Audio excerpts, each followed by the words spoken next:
Hello friends, మన భారతదేశంలో కోట్లాది మంది జనాలు వాళ్ళకంటే చాలా ఎక్కువ వస్తువుల్ని ట్రాన్స్పోర్ట్ చేసేది మన ఇండియన్ రైల్వేస్. అందుకనే రైల్వేని ట్రాన్స్పోర్టేషన్ కి బ్యాక్ బోన్ గా కూడా చూస్తారు. అండ్ ఇది విని మీకు ఆశ్చర్యంగా అనిపించవచ్చు, మన భారతదేశంలో 73% కార్గో అండ్ 86% ప్యాసింజర్స్ వచ్చేసి రోడ్డు ద్వారానే ట్రావెల్ చేస్తున్నారు. అండ్ ప్రస్తుతం మన ఇండియన్ లాజిస్టిక్స్ మార్కెట్ షేర్ వచ్చేసి 216 బిలియన్స్ కంటే చాలా ఎక్కువ. అండ్ ఇది ప్రతిసారి 10 to 12% పెరుగుతూనే ఉంటుంది. ఎందుకంటే ప్రతిసారి అవసరాలు పెరుగుతున్నాయి. లాజిస్టిక్స్ మరియు ట్రాన్స్పోర్ట్ ఏదైనా సరే దేశం యొక్క అభివృద్ధి కోసం చాలా ముఖ్యమైన పాత్రే పోషిస్తుంది. ఒకవేళ మనం ఇండియా యొక్క ట్రాన్స్పోర్టేషన్ స్పేస్ ని చూస్తే గనక DHL, FedEx, blue dark delivery లాంటి ఫారిన్ మరియు న్యూ ఏజ్ కంపెనీస్ మధ్య గట్టి పోటీనే ఉంది. ఇలాంటి కాంపిటీషన్ లో మన భారతదేశం ఒక కంపెనీ కూడా ఉంది. తన unique business strategies and high customer trust వల్ల ఈ పెద్ద పెద్ద ఫారిన్ బ్రాండ్స్ సైతం వెనక్కి నెట్టి ముందుకు సాగుతుంది.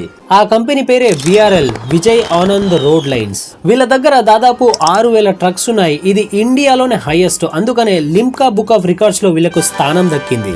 ఈ కంపెనీ యొక్క వాల్యూ వచ్చేసి 6,000 కోట్ల రూపాయలు. ప్రతి సంవత్సరం ఈ కంపెనీ 2,800 కోట్ల రెవెన్యూని జనరేట్ చేస్తుంది.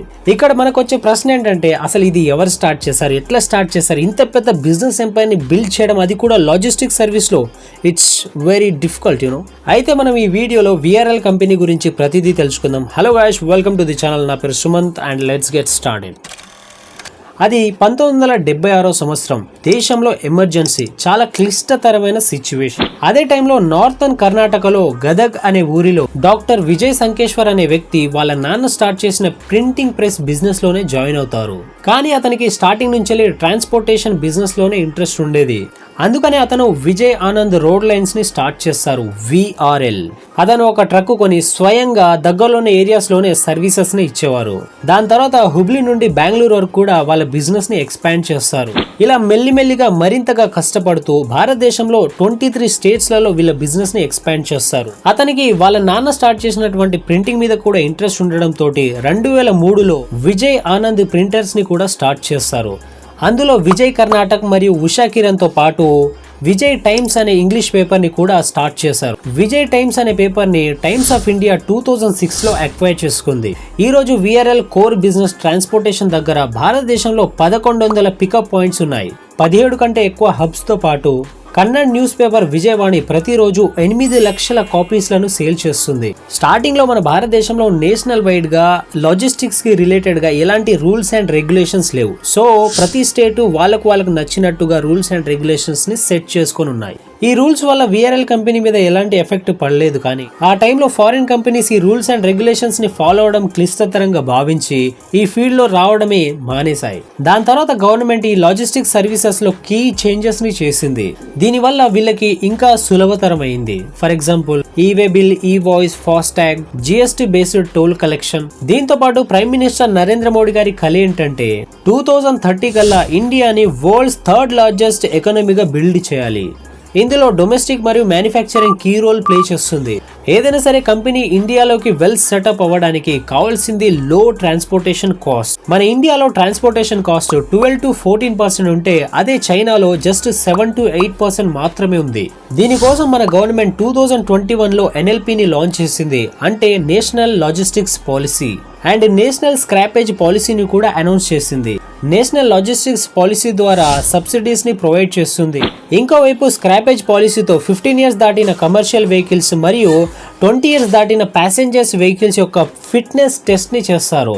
ఒకవేళ పాస్ అయితే ఓకే, లేదంటే స్క్రాప్ చేసేస్తారు. దీనివల్ల ఇండైరెక్ట్ గా లాభం VRL గ్రూప్ కే జరిగింది. ఎందుకంటే సబ్సిడీస్ వల్ల వీళ్ళు 1600 కొత్త ట్రక్స్ ని ఆర్డర్ చేశారు. దాని వాల్యూ 560 crores అవుతుంది. ఈ ఆర్డర్ వీళ్ళ కరెంట్ ఆపరేషన్ కెపాసిటీలో 33% అవుతుంది.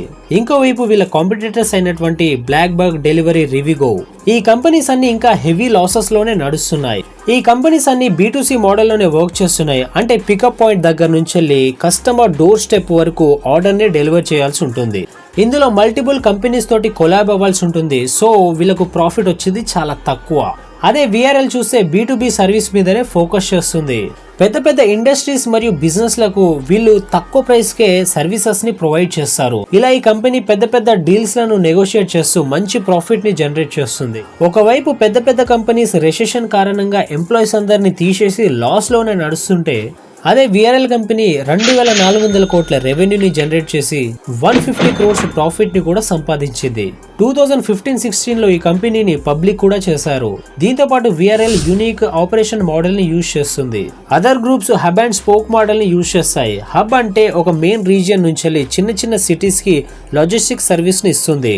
అదే విఆర్ఎల్ వచ్చేసి ఎల్టీఎల్ మోడల్ ని యూజ్ చేస్తుంది. అంటే less than truck load. For example ఏదైనా సరే కార్గోని 2 డిఫరెంట్ ప్లేసెస్ లో డెలివర్ చేయాలన్నా, ఒక కార్గో డెలివరీ కోసం మొత్తం ట్రక్ యొక్క అవసరం లేకున్నా సరే, ఒక ప్లేస్ లో తక్కువ కార్గో ఏవైతే వేరే వేరే కంపెనీస్ ఉంటాయో వాటినన్నిటిని ఒక ట్రక్ లో లోడ్ చేసి ఎక్కడ కావాలో అక్కడికి ట్రాన్స్పోర్ట్ చేస్తుంది. ఏదైనా సరే కంపెనీ పెద్దగా గ్రో అయ్యి కస్టమర్ ట్రస్ట్ ని గెలిచింది అనుకోండి, బయట డిమాండ్ కి అనుగుణంగా వాళ్ళు చేస్తున్న సర్వీసెస్ యొక్క రిలేటెడ్ సర్వీసెస్ ని కూడా స్టార్ట్ చేస్తారు. అలాగే విఆర్ఎల్ కూడా ఇంటర్సిటీ బస్సెస్, కొరియర్ మరియు ఎయిర్ కార్గోని కూడా స్టార్ట్ చేసింది. మన ఇండియన్ జీడిపి కాంట్రిబ్యూషన్ లో లాజిస్టిక్స్ సర్వీస్ యొక్క కాంట్రిబ్యూషన్ వచ్చేసి 14.5% ఉంది. ఒక ఐటీఎల్ఎన్ రిపోర్ట్ ప్రకారం ఈ లాజిస్టిక్స్ సర్వీసెస్ 90% అన్ఆర్గనైజ్డ్ గానే నడుస్తుంది. దీనివల్ల కస్టమర్స్ మరియు కన్స్యూమర్స్ కి చాలా ఇబ్బందులు ఫేస్ చేయాల్సి ఉంటుంది. ఈ ప్రాబ్లమ్స్ కి విఆర్ఎల్ లాజిస్టిక్స్ వాళ్ళ టెక్నాలజీతో ఫుల్ స్టాప్ వేసేసింది. వీళ్ళు ఇన్ హౌస్ టెక్ టీమ్ ని డెవలప్ చేశారు. దీంతో consignment tracking, schedule alerts, productive analysis and vehicles లో జియో ట్యాగింగ్స్ లాంటి ఫీచర్స్ ని కూడా యాడ్ చేశారు. వీళ్ళ వెహికల్స్ పర్ఫార్మెన్స్ మరియు మెయింటెనెన్స్ కోసం వీళ్ళు సెంట్రలైజ్డ్ లూబ్రికేషన్ సిస్టమ్ ని కూడా డెవలప్ చేశారు. ఇందులో special material PTF based grease ని యూజ్ చేస్తారు. ఇలా చాలా టెక్నిక్స్ ని యూజ్ చేసి వీళ్ళ ఆపరేషన్ ని చాలా ప్రొడక్టివ్ మరియు ఎఫిషియెంట్ గా చేశారు. ఇలా కొన్ని బిజినెస్ స్ట్రాటజీస్ ని యూజ్ చేసి విఆర్ఎల్ గ్రూప్ ఈ రోజు ఈ స్థాయికి వచ్చింది. ఈ వీడియోని మీరు పూర్తిగా చూసినందుకు మీకు అభినందనలు. మీకు ఎలా అనిపించిందో కామెంట్ చేయండి. లెఫ్ట్ రైట్ వీడియోని క్లిక్ చేయండి. మరో వీడియోలో మళ్ళీ కలుద్దాం.